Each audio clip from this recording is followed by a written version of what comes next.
अस्सलामुअलैकुम नाज़रीन, जीजलमा न्यूज़ में खुशामदीद। सांगड़ का मोहम्मद उस्मान रुंजो जी रिपोर्ट के मुताबिक सांगड़ वासिफ टाउन में 2 ॾींहं अॻु ॿारनि जी मामूली ॻाल्हि तां लांडर ऐं जतोई बिरादरी जे माण्हुनि में छिकताण सबबि जतोई बिरादरी जे चंद शरपसंद माण्हुनि इंसानियत जा लीका लताड़ींदे लांडर बिरादरी जे घरनि जो तक़दुस पामाल कंदे काहे पिया।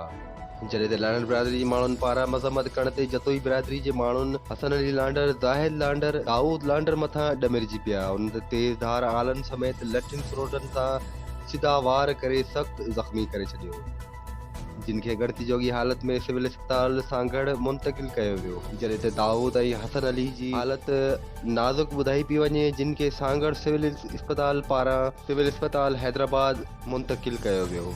जॾहिं त लांडर इतरात पारां जवाबदारनि जी गिरफ़्तारी लाइ मुसलसल 2 ॾींहं एहतिजाजी मुज़ाहिरे बाद SSP सांगड़ अहिड़े वाक़िए जो सख़्त नोटिस वठंदे लांडर बिरादरी जे मोअज़्ज़िज़ अॻुवाणनि सां ख़ुसूसी मुलाक़ात कई ऐं जवाबदारनि ख़िलाफ़ कार्रवाई जो यकीन ॾियारींदे चयो त सांगड़ पुलिस कंहिं बि नाइंसाफ़ी खे बर्दाश्त न कंदी। जवाबदारनि जो घेरो तंग कयो वियो। मौक़े ते SSP Sanghar फ़रक Lanjar, DSP Sanghar, SHO Sanghar Mohammad Juman खोसे खे फ़ौरी तौर तलब कयो ऐं हिन वाक़िए में मुलविस जवाबदारनि जी गिरफ़्तारी खे यकीनी बणाइण लाइ बर वक़्तु हुकुम जारी कयो।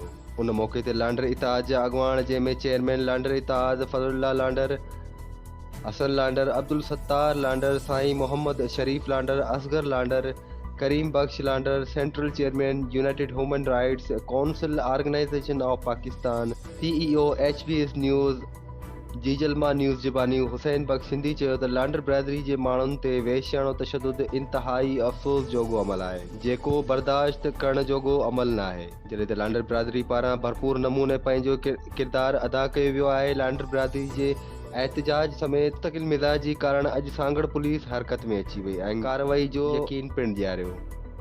उन्हनि वधीक चयो त लांडर बिरादरी जे कंहिं माण्हू सां नाइंसाफ़ी वारो अमल बर्दाश्त नथो करे सघिजे। असीं हर ॾुख सुख में लांडर बिरादरी जे माण्हुनि सां गॾु आहियूं। जॾहिं त ज़ख़्मियुनि जे वारसनि पारां मौजूदा सूरत हाल में साथ ॾींदड़ लांडर बिरादरी समेत SSP सांगड़ जे अमल ते ख़ुशी जो इज़हार पिणु कयो। जॾहिं त उन मौक़े ते पाकिस्तान तहरीक इंसाफ़ जो ज़िलई सदर मुश्ताक जुड़ेजो, जब्बार जुड़ेजो, अब्दुल रहमान ख़ासकेली, नज़र मोहम्मद लांडर, अब्दुल गफ़्फ़ार निज़ामाणी ऐं लांडर बिरादरी जा ॿिया माण्हू पिणु मौजूदु हुआ। वधीक तफ़सीलुनि लाइ ॾिसंदा रहो जीजलमा न्यूज़.TV। जीअं त मां United Human Rights Council Organization of Pakistan जे तरफ़ां जेका लांडर बिरादरी जंहिंमें मुंहिंजो भाउ हसन अली जंहिंखे धक लॻा, उन खां पोइ दाऊद लांडर, ज़ाहिद लांडर, जेको अॼु 3 ॾींहं FIR न पई थिए, अॼु अल्हम्दुलिल्लाह लांडर इतिहाद जे करे ऐं पंहिंजी जेका ॿधी जेके दोस्त सभु असां सां गॾु बीठा आहिनि, छो त हिकिड़े माण्हूअ जी ताक़त जेका आहे हिकिड़ी हूंदी आहे, पर जिते 50 माण्हू हूंदा आहिनि पोइ राज्यनि खे झुकाए छॾींदा आहिनि। त अल्हम्दुलिल्लाह असांजो जेको इतिहाद हुओ जो इतिहाद कामयाबु थियो आहे। जेके बि ऑफिसर आहे उन्हनि जी महिरबानी आहे, उन्हनि असांखे यकीन दहानी कराई आहे त गिरफ़्तार कंदासीं जेके बि माना मुजरिम आहिनि, ऐं इनशाअल्लाह अल्लाह कंदो त सुभाणे के ॾींहं में मुजरिम बि गिरफ़्तार थी वेंदा ऐं असां वधि में वधि शुक्रगुज़ार आहियूं पंहिंजी पूरी लांडर बिरादरी जा।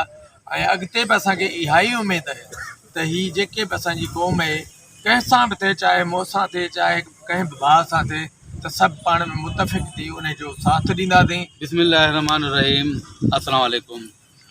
मां तमामु दोस्तनि जो शुक्रगुज़ार आहियां जेके हींअर असां सां गॾु मौजूदु आहिनि, जेके पंहिंजा कमुकार छॾे करे ऐं पंहिंजी क़ौमी इशू ते हिकु थिया आहिनि।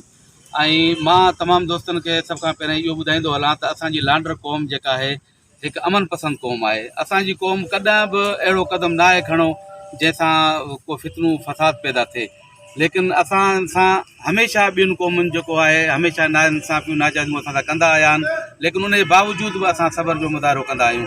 लेकिन अॼु जेको इशू जेको थियो हुयो, हींअर ताज़ो जेको असांजो इशू थियो हो, त उन में बि असांजी क़ौम ज़ाहिरात जज़्बात में अची वई हुई ऐं काफ़ी दोस्तनि जेको आहे माना जज़्बाती क़दम बि खणण जी कोशिशि कई। लेकिन असां जीअं त मां चेयरमैन सिंध लांडर इताद आहियां ऐं मूं भरपूर कोशिशि कई, मूंसां गॾु जेको आहे हुसैन बख्श लांडर हुयो, हुसैन बख्श जेको बि असां सां गॾु हुयो। इंशाअल्लाह ताला असां गॾिजी करे पूरी क़ौम खे जेको असां हिनखे जेको आहे अमन जो जेको आहे दर्स ॾिनोसीं ऐं हिननि खे इहो ई चयोसीं त बाबा प्यार मोहबत में जेको कमु थींदो इंशाअल्लाह ताला उहो झेड़े झेड़े झटे में कोन थींदो।